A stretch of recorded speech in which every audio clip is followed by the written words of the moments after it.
In the beginning, there was the Big Talk Podcast with Chris and Gregg. And I am Chris. How dare you talk over this? Everybody's heard Waits this. you. Everybody's heard this. Mountains later, destroyed, beaten down, only the corpse of rebels, ashes and dreams, blood-stained streets. Let it be written. I got my own Alistair Fiend right here in studio. Come now, children of the beast. Be strong, Chris, and shout at the devil. Yeah, that's how you do it, baby. I'm fucking scared, dude. Yeah, you should be. Did you see that album cover? Oh, man. Pentagram? I love it, dude. In the beginning, right there, track one, the spoken word opening of one of the greatest metal albums of all time, Shout at the Devil by Shout at the devil. Motley Crue. Not Motley Crue, Motley Crue. And in case you didn't hear it at the beginning, this is the Big Talk Podcast with Chris and Gregg. I'm Chris. I'm Gregg. And this is Motley Crue's Shout at the Devil. Oh, wait. Shout at the devil. I don't know. I think that was horrible, but you get the gist. God, that was terrible. Man, dude. I'm really going to have to get my editing skills going today. Man, great album, great metal album. Motley Crue, Shout at the Devil. Let's take care of business first. All right. At BigTalkCG.podcast on TikTok and Instagram. BigTalkCG on Twitter. BigTalkCG@gmail.com. Facebook and YouTube. Search the Big Talk Podcast with Chris and Gregg. And you know what that Gregg has? 3 G's. 1 in the front, 2 in the back. Get it. Yeah. Hey, Chris, did you know the original album name was Shout with the Devil? I did know that. And then Nikki said, let's shout at the devil. And then, you know, the Christian groups, all the people that didn't like say the word devil, they go, yeah, I'm shouting at the devil. I'm not shouting with the devil. Yeah. So how is that saying we're worshiping him if I'm shouting at him? Yeah, it's... And they're like, it's the devil, man. And it's kind of funny because, like we said before, we have our episodes we did about music censorship. And I'll go back and find what episode number that is. I don't know it off the top of my head. It was a 2-parter. But, man, this song right here, to me, is about basically fighting against the man. Yeah. The devil is your enemy, whoever you think that is, a politician, a parent, club management, your ex-manager, as it seems in another one of these songs we're going to hear on this album. But, man, it's just shout at the devil, that nemesis that you might have, you know, whoever it is. Exactly. Thank you, Chris. That was a perfect way to describe that, man. I love it, dude. Listen to that chanting, dude, that satanic shout. I love it, dude. I mean, at least that's what the PMRC and everybody else thought it was. They were shouting. Do you hear that, Chris? What? Vince Neil singing again, I man. know. This guy is singing. That's 2 albums in a row. Yeah, 2 man. albums in a row, man. He's singing. He's doing good. Oh, wow, dude. He's not on stage, so. He's behind a mic. Love it, dude. And so, Shout at the Devil, the second album from the almighty Motley Crue, released September 23rd, 1983 on Elektra Records, recorded Cherokee Studios in Hollywood from April to July 1983. Peak position, number 17. You know, they're getting it going right now. And 4 times platinum, 4 million people. There we Shout go. at the Devil, dude. So now we're that. hitting some numbers, baby. Can I go ahead. Yeah, you can say whatever you want. Okay. You know, I kind of remember this day it was released. Chris, I was in high school. I was a freshman in high school. It was like my 3rd or 4th week into freshman year. There were these guys that I just met and started hanging around with. Mm-hmm. You know, they like rock. They like, you know, the Motley Crues, the Rats, the Van Halens and shit. And they're like, hey, man, the new Motley Crue's album is going to release at Music Plus. We're going to go after school on the bus and go pick it up. And I remember going with them because the Music Plus near, I guess, my school was in the direction where I had to go because I was, you know, would go to my grandmother's house after. And I remember going with these guys and they picked up, you know, Shout at the Devil. Can I see the album cover? Yeah, well, And are you're holding off? I got it here, but I have a censored version. It's okay. All right, here you go. It's okay. So I remember like looking at it, and if you look at it, well, there used to be a pentagram on there, and then when you open it up, it's like this gatefold of Motley Crue. Like, oh my God, look at these heroes, these rebels that are doing it, man. It was awesome. This is like one of those things we've talked about where we open the album and you're like, holy shit, this is the best. Oh my God. You got the back, these guys on the back of the cover from the, out from the video. Shit, man, this is just bitching. Yeah. Love it. Absolutely, dude. But I remember that day of my life because I didn't purchase it that day. I had to wait till my allowance came in, and then I purchased it on cassette for me. I had a dub copy, of course. Tape trading, dude. I had a dub copy, dude. One person would buy the tape and you dub it. And I'll tell you a funny story about this album, but first, I got a little something I want to talk about. All right, do it. This is track 3, Looks That Kill. And, we got a little thing we want to do here for the Big Talk Nation. Let me grab it down here. I got this right here, guys. See this? Let's see if I can get a good angle on it. Looks That Kill on 45. The B-side is Piece of Your Action. We got 2 of these. Greg's holding one. Hold on, let me get Gregg in here. There's Gregg. We got 2 of these, guys. We got 2 of these. And here's what we need you guys to do, Big Talk Nation. Go to our YouTube channel. All right? Go to our YouTube channel. Subscribe. Give us a thumbs up on the Shout at the Devil episode. And comment. Looks That Kill in the comment section. And we will randomly pick 2 people. They will each get 1 of these copies of Looks That Kill on 45. So...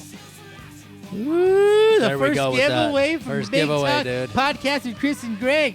And it's 245s of not Motley Who, Motley Crue. Hell yeah, I love it, dude. There we go. Are we giving the shirts off our back too? No. Nah, dude. Nobody wants to see that. I love it, dude. There we go. Giving the nation what they want, and what they want is more Big Talk with Chris and Gregg. Ow! All right, dude. Let's talk about That's some of the releases on this album. Shout at the Devil actually was released, but it was just released as like an airplay. They didn't really release it in a format, on a singles format. It was just kind of released to radio. The first real release they had was Looks to Kill, which we're listening to right now. Of course, they had a huge music video for this. It hit number 54. It was released in January 4th, 84 in the UK. And then later on in January for U.S., Austria, and Canada. Man, I love it, dude. Hell yeah. And the video on this thing was super killer. And they shot that over an 18-hour day in A&M Records soundstage in Los Angeles. And the girl who was the main lady in that video, her name was... Wendy Berry? Wendy Berry. Yeah. She said... that these guys were the nicest guys, the exact opposite of what everybody had said they were like. And man, she thought it was great. She thought it was well executed. The production was great. Everyone was professional. Later on, she was in another video with Nikki and Tommy, but it wasn't a Motley Crue video. It was a Rat video, and it was Back for More. Oh, that's killer. So, little bit of trivia there for the nation. Was she dating Stephen Pearcy? I don't know, maybe. Probably one of them. I know it wasn't Crosby because Crosby had his own lady. Yeah. This song is called Bastard, and it's just a kick-ass, straight-ahead rock and roll fueled, injected song. Mm-hmm. This was one of the songs that the PMRC had on their... I think they had on their Filthy 15. They did. Word bastard. Just because you say the word bastard. It's like, okay, did you ever really look at what the word bastard means? Or just kind of using it in a different way? No, they never do. No. This song actually was written about their ex-manager. Yeah. That was the muse of this song. He was a bastard. He tried to screw him over and did a little bit. They got rid of him and they went with... Thaler and Zootant kind of led the charge for them the rest of the way out. But, man, yes, this was on the PMRC's, Tipper Gore's PMRC Filthy 15 for violence. Okay, dude, whatever, I guess. Oh. Did you know just before, let me see if I can find this. Just before they went to record this album, they got kicked off of the Kiss's Creatures of the Night Oh, tour. yeah, I heard about that one. They played 5 shows together. Yes. And Gene Simmons demanded they be taken off of the card, citing their bad behavior. Yeah, their crazy antics. Yeah, we all know about how crazy they were. I mean, come on. Young guys, so they're late 20s now, would say. We'll put them mid to late 20s. See, Tommy was 61, so he's 22 at this time. So 22 to 32 with Mick. So in between there, probably, a mid-20s. Okay. Yeah. Money. I'll do the math for you, Greg. We know how you are with math. No math lessons today. No math lessons today. Money, drugs, girls. These guys were crazy, man. And girls. Yeah, and there's more girls and there's more money probably. Yeah. And they started doing probably drugs. Oh, yeah. Probably started heavy drugs or, doing that kind of stuff. This is a nice little interlude. God bless the children of the beast. I think this was great for Mick. Mm-hmm. Not that this is no eruption, No. but it still sets up a tone on the album. See, and I agree with you. I think it does something amazing. There's nothing crazy to this. There's nothing over the top. You're listening to this, you're like, oh, wow, this is a beautiful song. And then to keep in line with the Shout at the Devil, you have the whole group singing together, God bless the children of the beast.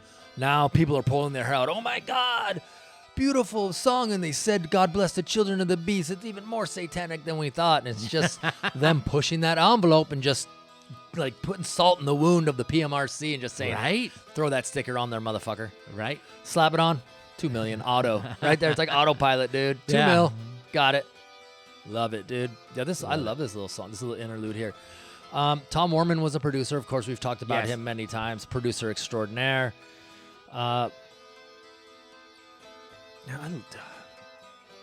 First, I've said it before, probably on 20 episodes. AC/DC Back in Black, Motley Crue, Shout at the Devils, the first 2 rock albums that I sat down and heard. And so this one has stuck with me. It has a special place in my heart. I love it, dude. Next up is a cover of the Beatles' Helter Skelter, which has Charles Manson connotations to it. Did you know that this album sold 200,000 copies in its first 2 weeks? Yes. Good. I'm glad you knew that. You've been studying. No, I bought one of those albums in that first week. I loved it. Let's show that inside again, dude. I love it, dude. Hold on. Let's show it. Chris. Let me get the mic out the way. Does look like Helter Skelter, man. Look at this, dude. Damn. You guys kidding me with this shit? Here's the inner sleeve. Oh, here we go. Here's the pentagram. Yeah, okay, yeah. Pentagram. Nice. You got the pentagram. And on the back, dude, The lyrics. Lyric sheet. I can't read those anymore without my glasses. Right? I love it, I'm dude. with And you. all the I didn't things even and make glasses. stuff. Damn it. They're on your head. Face. Oh, yeah. Sorry. Yeah, so they had it everywhere on this album. They, and of course, like the cover of that 45. Hold that up again, Greg. That was basically what the alternative cover Yes. looked like For the album. I didn't even know there was one like mine that had no pentagram, so I guess there's a pentagram version, a no pentagram version, and then the 4 pictures version. Correct. For the LP. Correct. Hey, can I tell you about this? Yeah, I want you to tell me. Let's see. I didn't know this was a cover until I read the lyrics, until I found out a little bit more about what Helter Skelter meant. Like, I knew it was a movie about Charles Manson, but I didn't know anything about it because, I don't know, I was a teenager, didn't really, gore and murder wasn't really my cup of tea at the time. Mm-hmm. But as I got older and started to investigate a little bit more, and then I went back and I heard the Beatles version. And then I heard this Motley version, and I go, man, you could tell a difference. Like, even U2 did a cover of it, which, they U2-ified it, and it was cool for them. But I still think Motley did a great put your fist in your face type of. They crewed it up, dude, and it goes song. along with all the connotations of what Helter Skelter can mean. Yeah. They Helter Skeltered the fuck out of Helter Skelter, dude. They did a great job on this cover, dude. Great job. I love it. I got some more stories. if you want to hear something. Of course. So during the recording of this album, Nikki Sixx got into a serious car accident, drunk. Okay, I heard that. Wrecked a car. Ended up, one of the things that he got for his pain medication was Percocet. And that kind of helped start him down that dark road that he does not shy away from, Heroin Diaries, that book. But that's really kind of the thing that started him down that road of addiction. I mean, everybody says an addict was always an addict. He was obviously drinking, but those prescription pills definitely took him down a wrong road. A lot of the stuff that's in this album, like the imagery, the pentagram, the Satan stuff, a lot of the look-ish, some of the look, he actually borrowed from a former band of his called Sister. Yes. Which he was in with Blackie. I think I may have inadvertently at one point in one of our episodes said that Blackie was in London with him, but it was Sister, so I made that mistake. I'm correcting it now. And he goes, hey, Blackie, I'm going to use some of this stuff. Obviously, Blackie Lawless, the singer of Wasp, said, yeah, use whatever you want. So a lot of this stuff kind of came from that, which he was using. So he's kind of taking the best parts of all these other bands and all these projects these guys were in and kind of coming out with that Motley Crue mold at the other end of the conveyor belt. Man, I love it, dude. Let's see, what else did he do? They've toured with Ozzy Osbourne. That's right. Didn't they? Toured with Ozzy. And if you guys have ever seen The Dirt, Yeah. then you kind of see some of the antics they were getting into. They could not get, they would have to put down like $15,000 deposits just to get booked into a hotel room because they would always destroy it. This is the track. What is this? 1, 2, 3, 4, 5, 6, 7. Red Hot. We'll talk about the song in a minute. Yeah. Did you know that there was a point where they actually talked about replacing Mick Mars? Yes. And I didn't know that until today. I was kind of doing some, sniffing around the net. They wanted someone younger. They wanted someone a little more professional, someone more like an Yngwie, someone just more in what they thought they needed. And Daisley, Bob Daisley, is that his name, Bob? Yeah, Bob Daisley, who plays with Ozzy, plays bass, said, why break something that's not broke? Don't fix it. There's nothing broken. Stay with Mick, dude. And they decided, they said, okay, yeah, good. We'll take your advice. And thank God they did. Thank God they did. Because they're not a Yngwie Malmsteen rising style of band. No, dude. Yeah, and that guy could never work with anybody anyways, man. So imagine if he did anything, it would have been like 1 or 2 songs, and then they would have been pissed off at each other and doing something. Yngwie is Yngwie. Let's just go. He's a great solo artist. When he had singers like Jeff Scott Soto, it was cool, but no, that was it, man. So tell me about this song, man. Red Hot. I find this song to be sexual. Ooh, okay, yeah. It's kind of a sexual innuendo. We talked about Motley being sexual. And they never really come out and say it like, they're very innuendish when they're talking about that kind of stuff. For the most part. Red Hot. Man, this is one of those first, it's not speed metal, but this is a first kind of, hey, let's turn up the RPMs here and let's crank one out. And man, I love it, dude. Fits right in this album, Red Hot. Shout at the Devil, love it. Let's go to the next song. A little slow down here. Track 8, Too Young to Fall in Love. The best thing about this was the video that came out to it. The MTV was giving them some rotation now. Okay, Looks That Kill came out. We got you. Now they did this. And I think they did it kind of like in a back alley of L.A., kind of like maybe in Chinatown or Koreatown. And, it's meant to look like that, where these guys are over-the-top superhero style. Mm-hmm. And you kind of got that a little bit, like they're going to go out.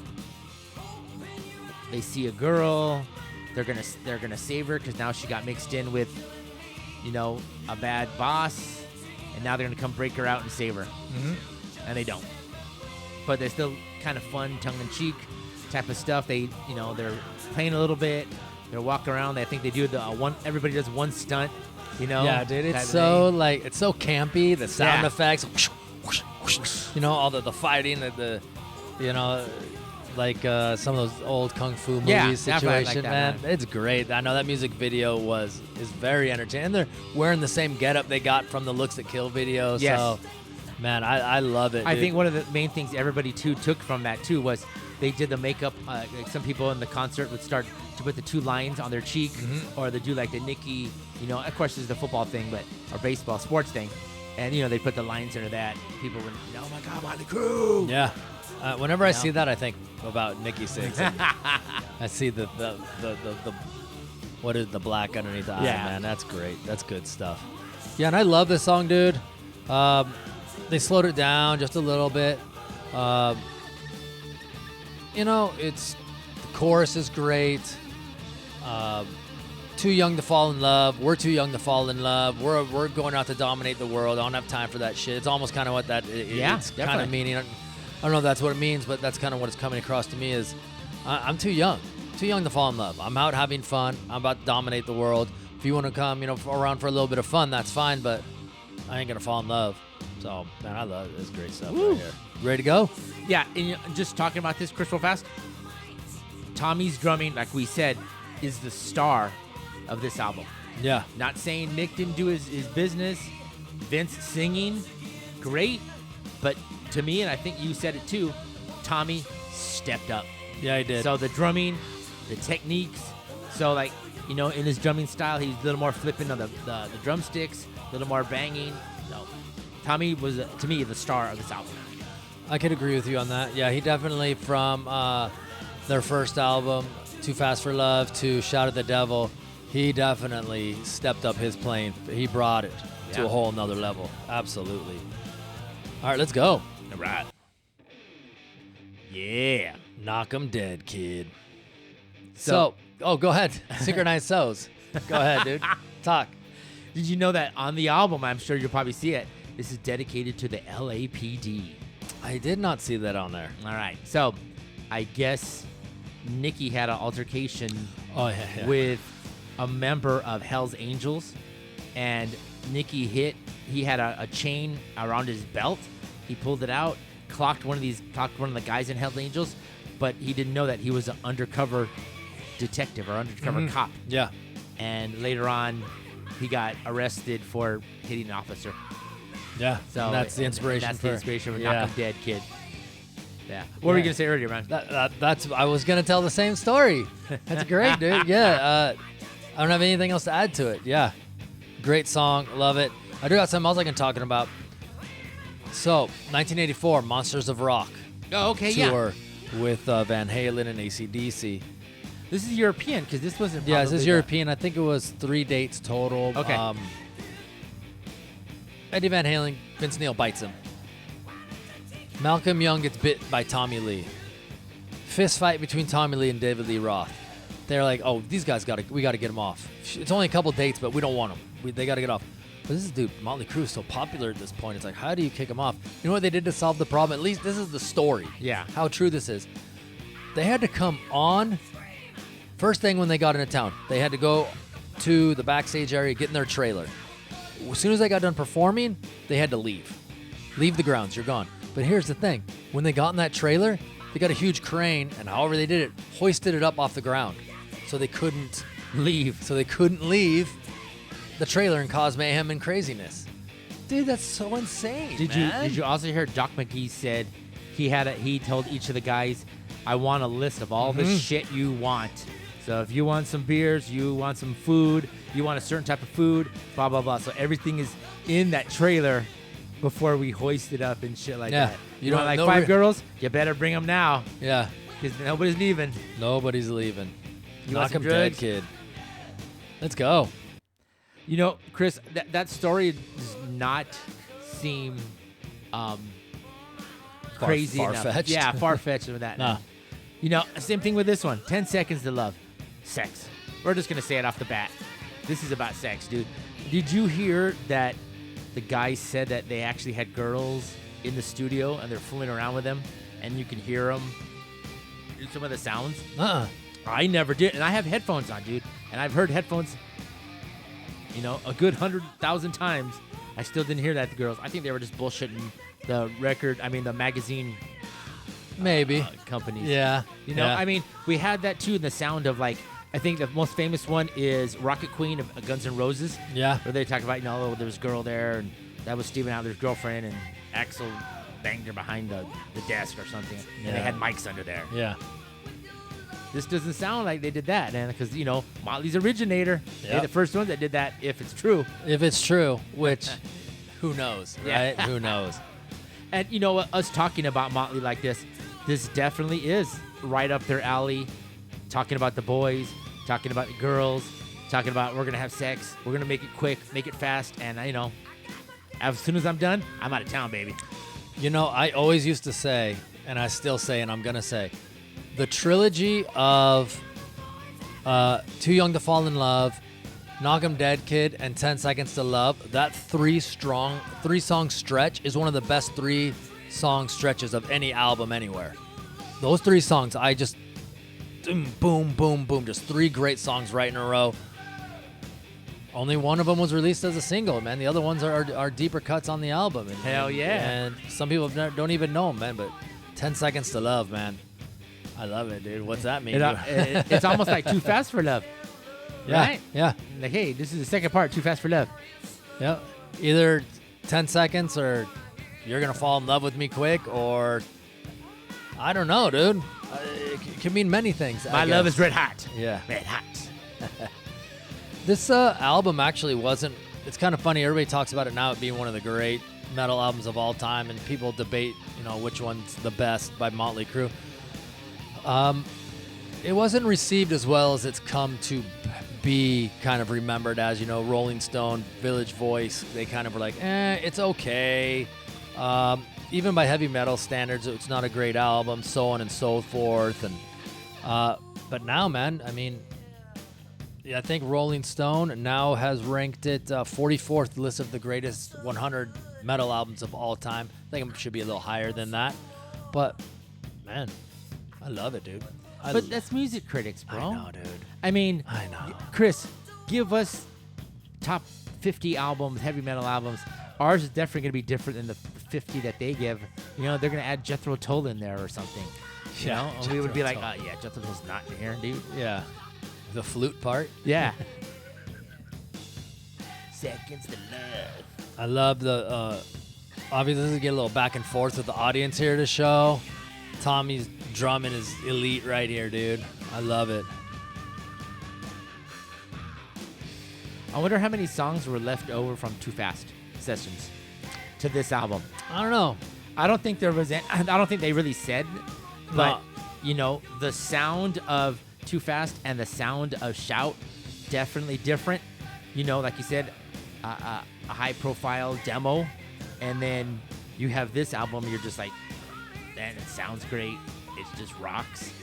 It just kicks ass and takes names. Yeah, there's a couple you probably could have slotted in there, and they may have cut, but I don't see how any of these songs would have been cut from